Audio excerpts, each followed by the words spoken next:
জীবনে যা করছি তো করছি, যা হয়ে গেছে তো হয়ে গেছে।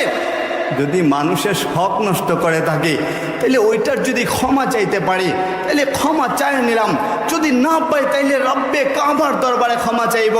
বলে কি কইরা ক্ষমা চাই?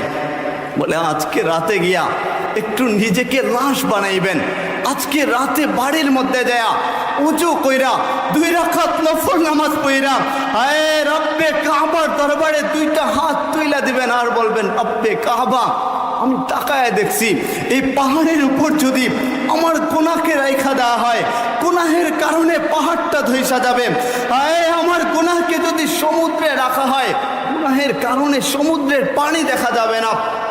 এই পরিমাণের গুনাহ করছি, এই গুনাহকে যদি আসমান আর জমিনের গেফ জায়গায় রাখা হয়, জমিনের কোনো ফাঁকা জায়গা দেখা যাবে না।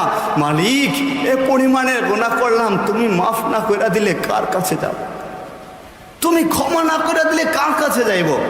কারণ আপনার তো বহু বান্দা আছে যারা আমি একজনে না ডাকলেও আপনাকে ডাকে, কিন্তু আমার তো আপনি ছাড়া কোনো ইলাহ নাই, একমাত্র ইলাহ তো একজন আপনি। মালিক আপনার দরবারে চাইলাম। মালিক বলে ইউহিব্বুত তাওয়াবিনা ওয়া ইউহিব্বুল মুতাতাহহিরিন, হায় পবিত্র হইয়া আপনি যখন তওবা করবেন, তওবা করতে দেরি মালিক আপনার পুরো জীবনের গুনাহ খাতাকে মাফ করতে দেরি করবে না। আল্লাহ, হ্যাঁ ওই মালিকরে পাওয়া খুবই সহজ। যদি সহজ না হইতো, মুসা আলাইহিস সালামের জামানায় একটা বদমাইশ ছিল, বলবো নি ঘটনা, মনে পড়ে গেছে, বলবো নি ঘটনা। ওই বদমাইশকে মুসা আলাইহিস সালাম ওনার সাথীদেরকে নিয়ে এলাকা থাইকা জঙ্গলে পাঠায় দিছিলেন।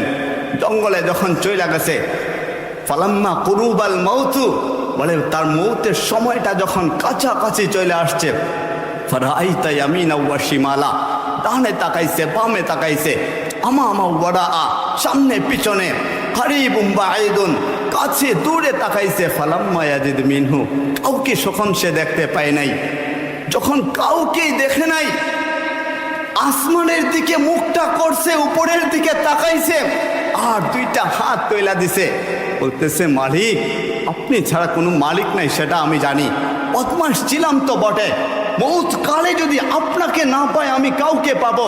আপনি না বলছেন আকুল তাংতা গাফুরুর রাহিম, আপনি না বলছেন আপনি গাফুরুর রাহিম, আপনি গাফুরুর রাহিম হইয়া পুরো দুনিয়ার মানুষের লাভ হইল তো বুঝলাম ঠিকই, কিন্তু আমার কি লাভ হইল? বুঝেন আপনারা আমার কথা, বুঝেন?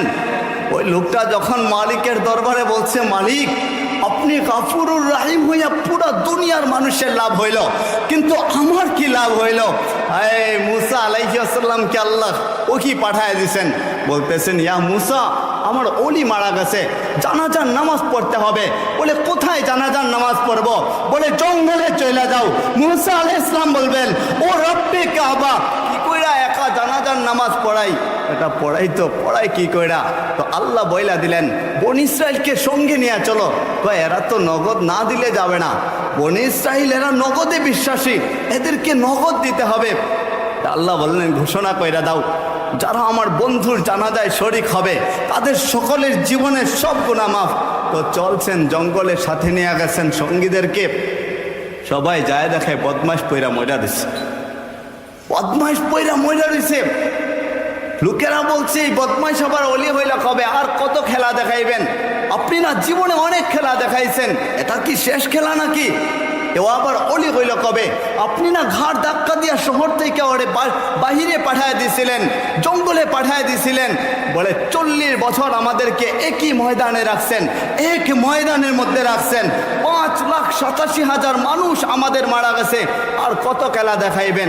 তখন মুসা আলাইহিস সালাম রব্বে কাবাকে বললেন ও রব্বে কাবা আমার উম্মতেরা বলে কি আবার আপনি করলেন কি? রব্বে কাবা চিৎকার দেয়া বললেন মুসা যখনই তার মুহূর্তের সময়টা আসছে সে আমার দিকে তাকায় বলছে মাহবুদ আপনি না বলছেন আপনি গাফুরুর রাহিম, আপনি গাফুরুর রাহিম হইয়া পুরো পৃথিবীর লাভ হইল বুঝলাম, আমার কি লাভ হইল? বন্ধু বলো তো আমি যে সিদ্ধান্ত নিয়েছি সেটা কেমন সিদ্ধান্ত? তো বনি ইসরাইল চিৎকার দেয়া বলছে সদাক্তা ইয়া রব, রব তুমি সত্য ফয়সালা করেছ। তো আমার মালিকরে পাওয়া খুবই সহজ। আমাদেরও উচিত ওই মুহূর্তটা আমাদের খুবই কাছাকাছি চলে আসবে। আজকে যেহেতু ব্যবসায়িকদের আয়োজন,